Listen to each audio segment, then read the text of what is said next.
We cannot always build the future for our youth, but we can build the youth for the future, said Franklin D. Roosevelt. Hello and welcome to our show Baat Karne se hi Baat Banti hai, only on Jyotirgamaya 91.2 MHz. Today, I Kanica and I, Javika, have with us Mr. Vivek Trivedi. Mr. Trivedi is the Social Development Official from the Urban Poverty Alleviation and Livelihood Cell, Municipal Corporation, Chandigarh. Sir is also a research scholar at UIEASS department at the Punjab University. Recently, Mr. Trivedi has attended the UNESCO World Youth Conference on Education for Sustainable Development, which was held in Japan this November. So please tell us about the conference, like what was it about? Actually, UNESCO has planned this World Conference on Education for Sustainable Development. Like in the previous decade, they have carried out a big program which is on sustainable development and education. So the decade was over and it was up to 2014. So for the future post 2015 agenda, so they organized this World Conference as a part of like consultations all across the world with the ministers of the education from various UN nations. So with this conference they organized also one side event. They have considered youth as a major stakeholders this time, and they have given a thought to include youth as a major voice in the policy planning, policy making and drafting policies. So as a side event they organized one UNESCO World Youth Conference as well as one UNESCO ESD World Conference. You were the only one representing India. Yeah. I was fortunate and I applied for this conference in an open competition. So I come to know that 5,000 people across the world, from media, from academics, from services, they have applied, and 50 people were selected, and I am one of the selected participants from India. And so what was your selection procedure like? Yeah, the selection procedure was based on the personal background, the background in education, the background in social development sector, in research, in academics, and the experience of policy making. So it was all with the people who are in development sector with such background. What was the discussion about? What was the basic concept behind the discussion, and what was the agenda? What was the objective? Like in the youth conference, the agenda was set to the tone of 8 major themes, including policy advancement, including youth to youth network, including education and educational institutions, like capacity building and training, like women empowerment. The major themes were.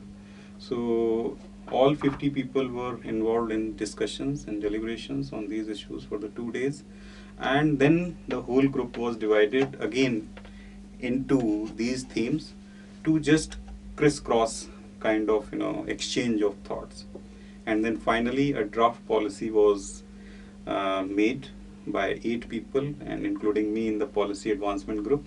So we drafted a policy for UNESCO, and like I told you earlier, the UNESCO has considered youth as a major stakeholders, like politicians, like bureaucrats, like ministers. So they have considered youth voice. So this policy was formulated by youth. Formulated by youth following online consultations which were held for the previous month online through WSSIS platform, the discussions in the conference, and then like combining all the thoughts and making a gist of all across ideas. Then we formally drafted this policy and put up into the World Conference, which held simultaneously in Could Japan. you please give us a little more detail on what was your role? Yeah. Exactly. Like my role was to put up a draft recommendations, based on the ideas, based on the discussions, based on the exchange and sharing. I was supposed to consolidate the whole ideas, the whole set of discussions into 3 major policy recommendations to the UNESCO. So like in my group which I was heading for policy advancement, we have given the 3 major recommendations, like involvement of youth in policy planning, policy formulation, policy implementation, and in governance in a formal structure, right from taking from volunteerism to professionalism. Like you must have heard every time youth is the future of the nation, youth are an assets, but how? Hmm. How? We have, listened to these set of thoughts from so many stakeholders, including political voices, sometimes in university and with the government. They always say like this. But how youth will be a part of policy making? So youth could be a policy stakeholder into it. So Right. this was the first recommendation which we have given. So through this UNESCO, it will come to your national governments, and they should formally involve youth in consultations. Like in case of education ministry, youth is never asked what to make, what to include in your curriculum, what do you want to study, and how you want to study. So this should be a part of consultation. So youth will be consulted on these affairs. Second is marginalized youth. We are fair enough having assessing all higher education in star universities, but there are majority of youth which even do not have the possibility to even come to university. So that is how we have a plan for marginalized youth also. They should be included a part like inclusive growth or inclusive agenda. And third is like government shall spend and keep aside or earmarking a separate budget for youth.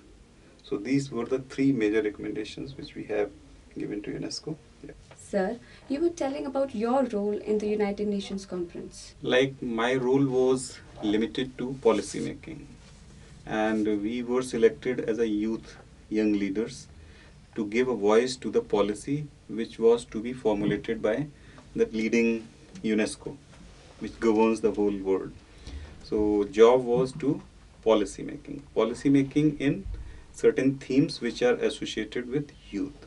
So after policy making, my role is expanded to, you know, taking this policy to our national governments, to various stakeholders, including policymakers who are politicians, to educational institutions, to civil society, including all your NGOs or not-for-profit organizations, taking it to the marginalized sections also. So role is to now taking policy to various stakeholders so that the change which we are expecting from this policy to come should come into reality. So as an agent of change. Yeah. So once the policies were formulated, Yeah. what do you think the real outcome of the conference was? Outcome of the conference was like like the consensus on education for sustainable development by the major leading countries, including least developing countries, including developing countries, as well as the developed countries. So the outcome was as a whole of the recommendations which were given, which were outlines which were drawn from the conference. They were passed with consensus by all the stakeholders and the policymakers of UN member countries. Yeah. So now that the Yeah. policies were formulated, Yeah. how do you think it will be implemented in the current scenario? It has a channel, and once these policies are you know passed and finalized by UNESCO, and these will be circulated through national commissions of for UNESCO in the member countries, and then the member countries will adopt through their ministries, like in this case the Ministry of Education, which is of course like Ministry of HRD, Human Resource Development in India, but in other countries like Ministry of Education, Ministry of Higher Education, Ministry of Learning, like.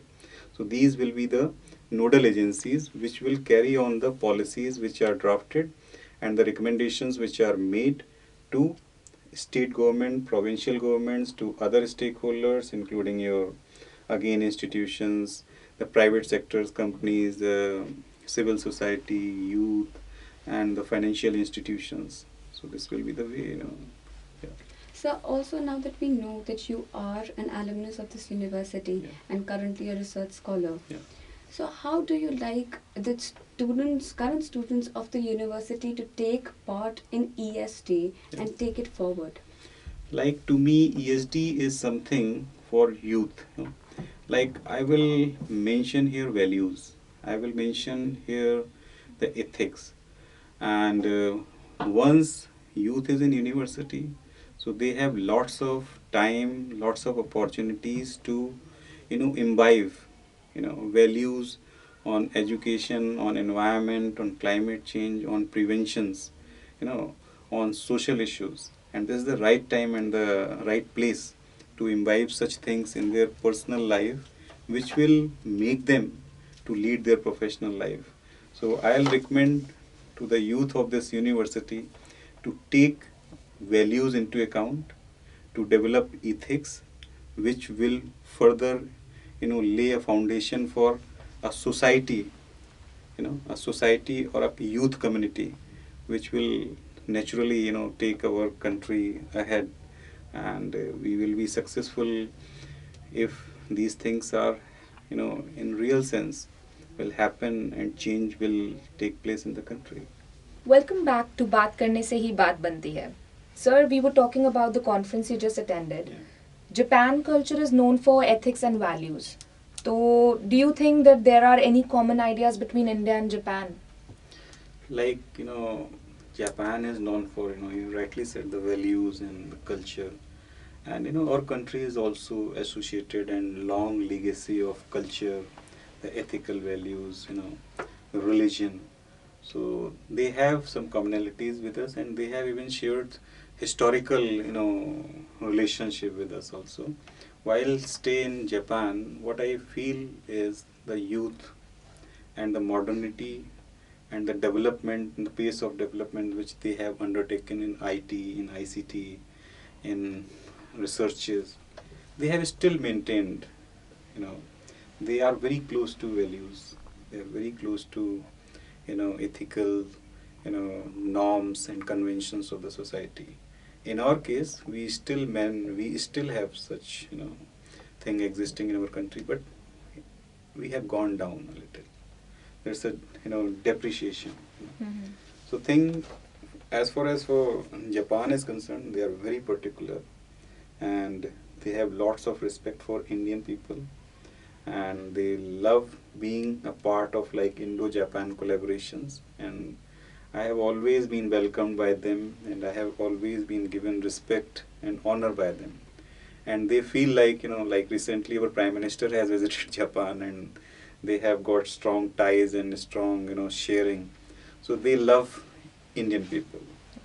And we of course share similarities, like the way we have temple, the way we have, the rituals. Similarly, Kyoto and Kashi, Modi has, signed an agreement. So they share common values naturally. Sir, if the university students want to participate in such conferences, then what is the procedure like? It's the best question, and I am thinking, like, the UNESCO has designed this conference in keeping a side event as a major side event for youth. That is how universities should also, collaborate or should approach such leading intergovernmental agencies. So if university student on their own would like to go for such, participation in conferences to gain experience, to gain exposure and learning, then, they have to, keep a watch on national and international platforms like websites of United Nations and their sister organizations, UNDP, UNSCR, WHO, ILO, like such websites, and keep a visual on the future events. Sometimes you can go to missions also, like in case of India, you can visit various embassies and missions, and you can ask or you can write to them regarding, the upcoming events or the conferences, with them. Mm-hmm. So they will let you know. You can subscribe to various websites. Okay. Like you can go for United Nations, UNDP, you can subscribe the newsletters. Yeah. And newsletters will let you know the upcoming conferences, workshops, symposiums, and events. Then you can apply and you can put in your strong candidature. Actually, applying is not a simple something. You cannot make simple application. You need to give idea. They will invite. Why they will invite you? They will invite when they will come to know you have some ideas to share. So work on ideas, work on innovations, work on cross learnings, work on something new which you can give back to international community, so that they can take best things from you and can share to the whole world. So thing is, you can take part, and you are open. Even you can go to United Nations, sessions also. You can take part. Do you have any message for the listeners? Yeah, like I have mentioned in my just discussions, like values and ethics. To me, a strong message for this the current generations and youth, which I have still following: commitments, goal driven, and keeping our our cultural ties. So these days, these are lacking, and our youth is going somewhere, like a diversion. But make a strong commitment to the nation, and a strong attributes to our learning, and making contribution to the development of this country. Okay. Yeah. Thank you so much, sir, for your time and your views. And thank you, listeners. And stay tuned for more such discussions on Jyotirgamaya 91.2 Padho aur Padhao.